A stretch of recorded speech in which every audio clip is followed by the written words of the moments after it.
All right, guys, Conceptual BJJ here. We're back with another video.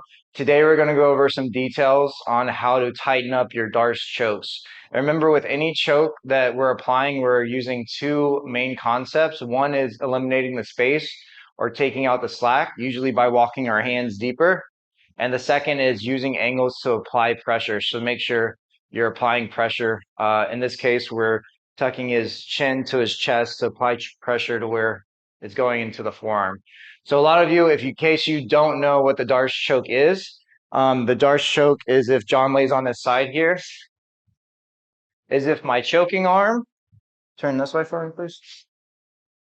So if my choking arm here, the top arm, goes from armpit to head, this is going to be a Darce choke. For an anaconda is the opposite, where you go head to armpit. So remember that Darce, armpit to head for the choking arm. Anaconda is head to armpit to remember those two chokes. So today we're going to be going over Darce.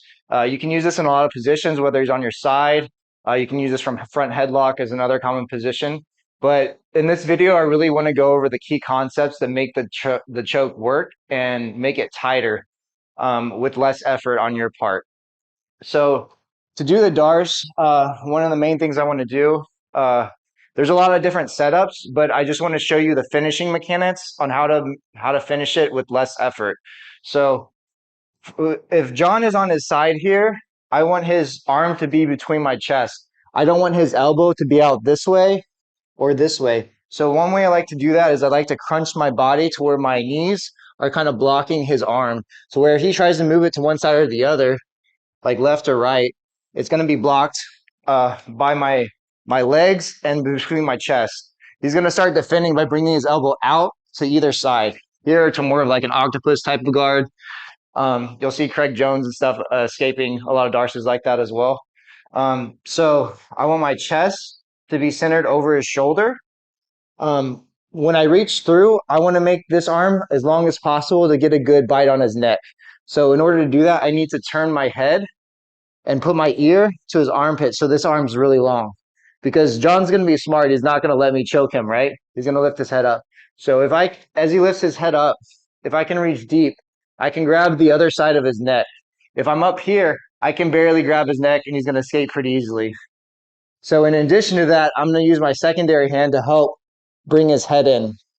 And here I think is a key detail that's more of like the invisible side of jiu-jitsu is that I don't want to just pull his head straight down because some people are very strong here in the neck. So if he goes to lift up his head, it can be a very hard battle just to push this down.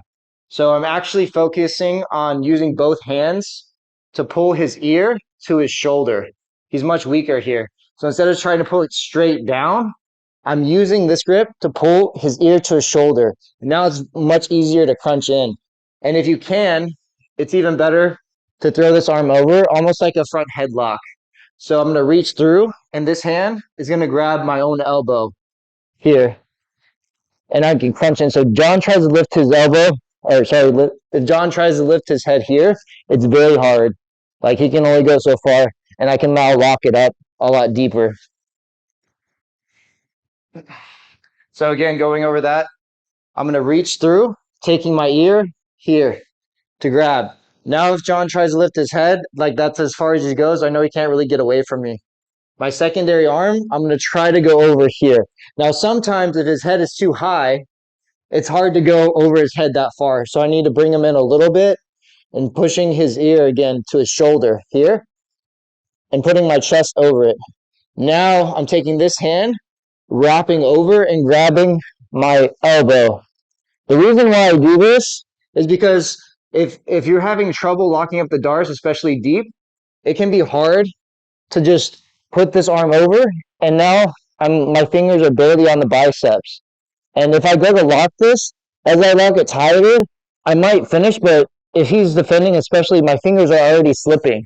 It's very hard. So it's a fine line between finishing and slipping out of the choke. So one of the best ways to remedy that is to try to get this grip that's going through all the way on the tricep. The way that we're going to do that is not by trying to just walk this arm deeper, but we're going to try to feed the tricep to the grip. Instead of trying to grip to the tricep, we're going to feed the tricep to the grip. So by locking over this way, I can now easily grab my tricep and walk this hand up. That makes it much deeper and much tighter to where you can almost finish the guy without even implementing other mechanics. So I reach through, this arm goes over the head.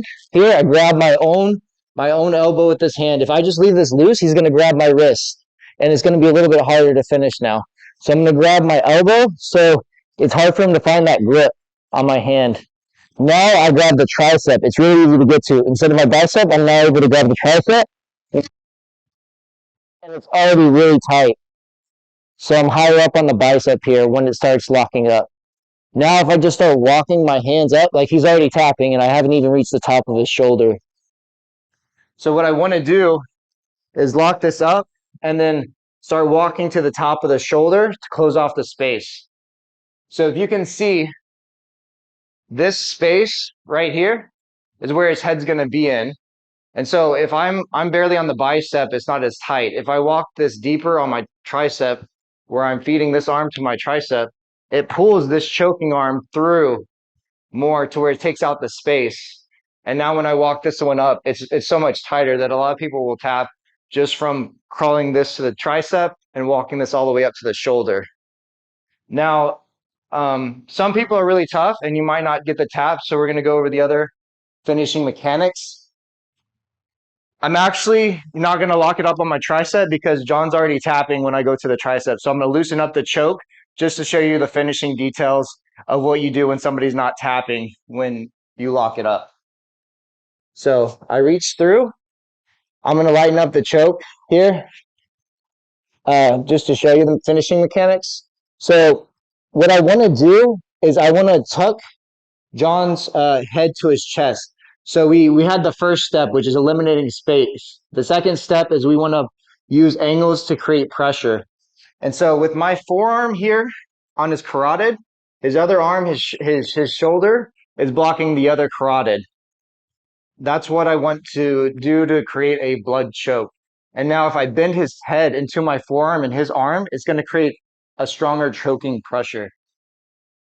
So once I grip this, what I'm going to do is, a lot of people do this wrong. I don't want my elbow to go straight on the floor right here, because my elbow is straight on the floor and I turn my hip down to crunch his head. My own elbow, I still might be able to get it, but my own elbow is blocking my arm from being able to crunch his head. So like my elbow is being blocked on the mat. I can't really push his head down once my weight's on that elbow. So if you scoot back a little bit.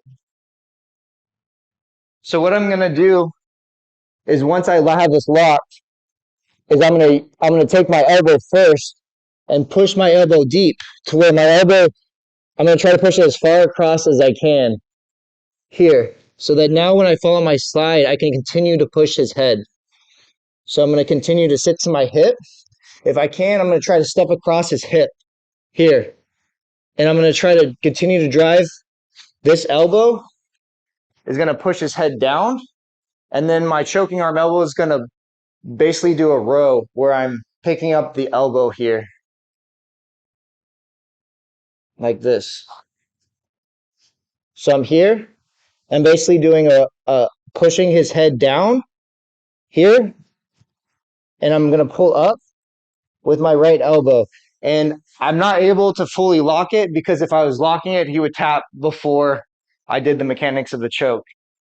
Now, a couple other important details when trying to finish this choke to keep in mind is that a lot of you have problems with getting a blood choke from this position instead of a crank. And I think one of the important details after like trying this position out a lot of times that makes a difference is where my chest position is. So if my center of my chest, if it slides down to his tricep area, like here, like this, it's now going to be more like, you can still choke people, but it's going to be more of a crank. You can see the top of his shoulder here. This is actually where I want my chest to be. So if I apply pressure here, it's more of a crank on his neck. You can feel it more of a crank. So in order to remedy that, I want to make sure the center of my chest is on top of his shoulder. And I want to be able to put my chin behind his shoulder a little bit. So if you're here and your chin's on top of the shoulder, then you're in the wrong position. You need to put the center of your chest over his shoulder to where you can have the top of your chin behind his shoulder. So when I reach through and get the lock, before I even start to finish, I want to make sure my chest is on top of his shoulder. I don't want to be down here on his tricep. So when you set up the choke, try to have it in the beginning where your chest is over the shoulder.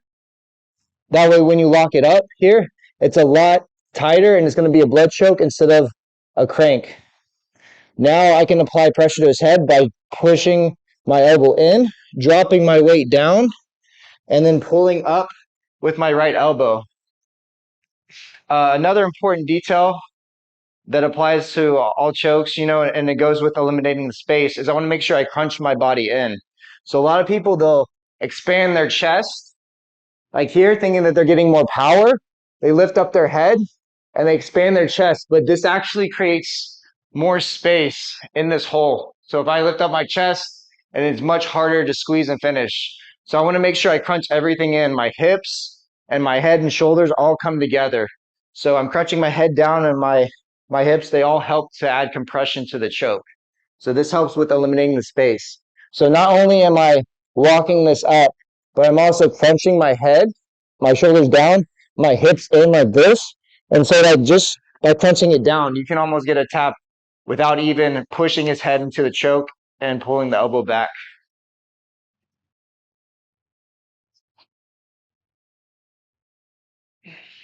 All right, so make sure you add these details.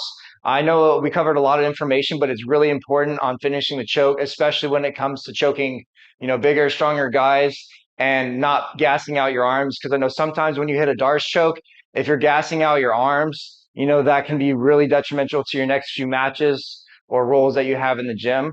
So when you feel this choke, you shouldn't be having to spend a lot of energy in squeezing. Once you walk the grips deep and have the right mechanics, you shouldn't be having to squeeze very hard to get the tap. All right, I'll see you guys in the next video. Thank you. Like and subscribe, and we'll see y'all soon.